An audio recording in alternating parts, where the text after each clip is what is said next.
The stirrings of revolution.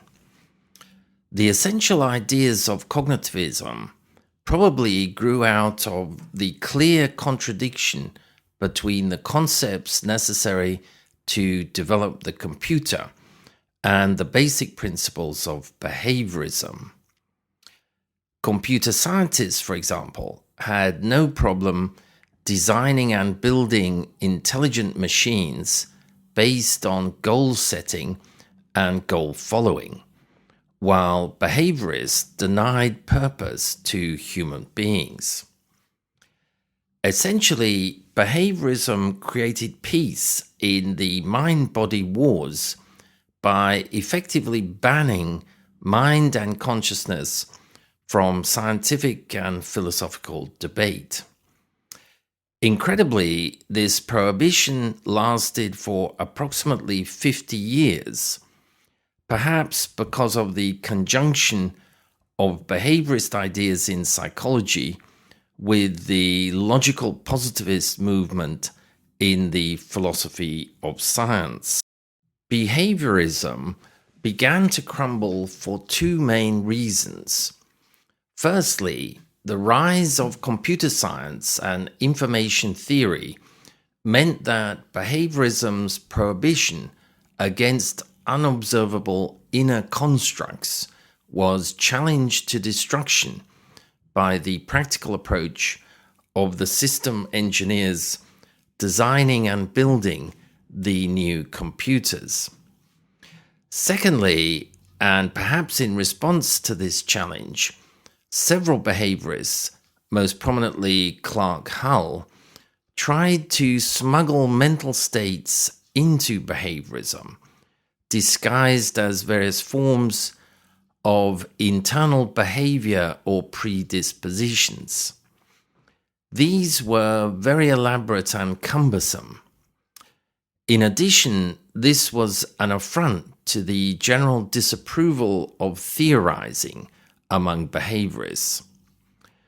But most damaging of all was the failure of, for example, Hullian theory when subjected to experimental testing. Given the movement's commitment to extreme ideological empiricism, this was utterly devastating. At the same time, behaviorism's philosophical partner, logical positivism, was also being eroded. These theorists were adamant that no entities could be included in a scientific theory which were not observable and or verifiable via experimentation. This was partly the explanation for behaviorists' strong aversion to theorizing. Ironically, logical positivism, along with behaviorism, accepted physics as the paradigm science. But especially with the advent of quantum mechanics, physicists in practice were ignoring the conceptual strictures of positivism, to which behaviorists so obsessively and tortuously adhered. Also, in the philosophy of mind, identity theory was being challenged. The main argument against identity theory's insistence that brain states and mental states are the same thing can be described as specieschauvinism. In other words, identity theory effectively limits the experience of pain, emotion, or any other form of qualia exclusively to creatures who have a human brain.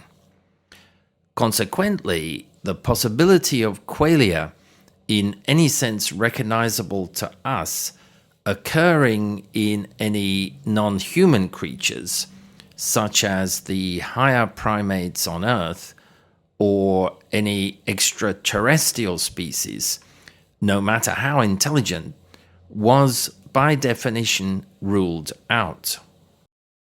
Finally, the emergence of quantum physics was provoking serious challenges to the simplistic, reductive notions of causation characteristic of classical physics. Consequently, behaviorism, identity theory, and logical positivism all came to be seen as too reductive.